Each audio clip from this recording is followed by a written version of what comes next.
Des chercheurs américains ont détecté aux États-Unis un parasite de mouche qui conduit les abeilles domestiques à quitter leurs ruches, les désoriente et provoque leur mort. Ce nouveau problème a été observé pour la première fois sur le campus de l'Université d'État de San Francisco. Selon ces entomologistes, ce parasite pourrait aider à avancer dans les recherches pour déterminer là où les causes de la disparition massive des abeilles, appelée en anglais CCD. Ce phénomène mystérieux, apparu en 2006, a décimé les populations d'abeilles domestiques aux États-Unis, qui jouent un rôle essentiel pour préserver les récoltes, qui en dépendent pour leur pollinisation. Ces productions représentent des ventes de 15 milliards de dollars par an, et comptent pour un tiers de l'alimentation humaine. Des abeilles mellifères près de Nanaimo, sur l'île de Vancouver, sont mortes après avoir été parasitées par le ver de la mouche Apocephalus borealis. Il s'agit du premier cas au Canada, répertoriant la présence de cet organisme sur les abeilles productrices de miel.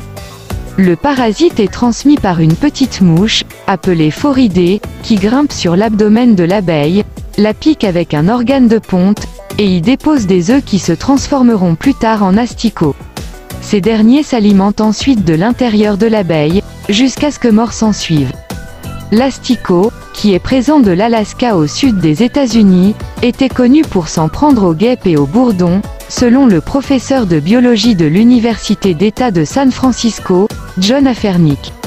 Toutefois, la découverte de sa présence sur des abeilles est assez récente, et remonte à la dernière décennie. Une apicultrice repère le parasite. L'apicultrice, Sarah Walbank, a découvert la présence du parasite sur ses abeilles.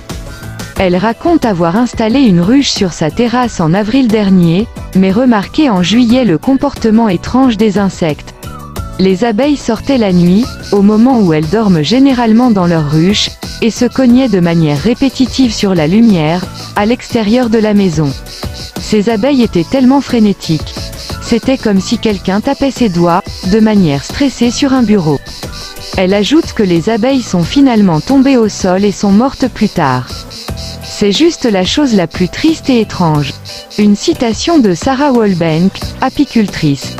L'insulaire a par la suite effectué une recherche sur Internet, et est tombé sur le site Zombie Watch, qui donne notamment de l'information pour identifier les abeilles infectées, et auquel participe John Afernick de l'Université d'État de San Francisco. Sarah Walbank, qui vit près de Nanaimo, devant sa ruche.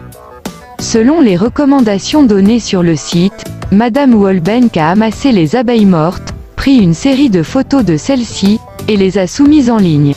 Un peu plus tard, elle a reçu la confirmation selon laquelle les abeilles étaient infectées. Elle dit être contente d'avoir pu aider les scientifiques à retracer des abeilles touchées au Canada.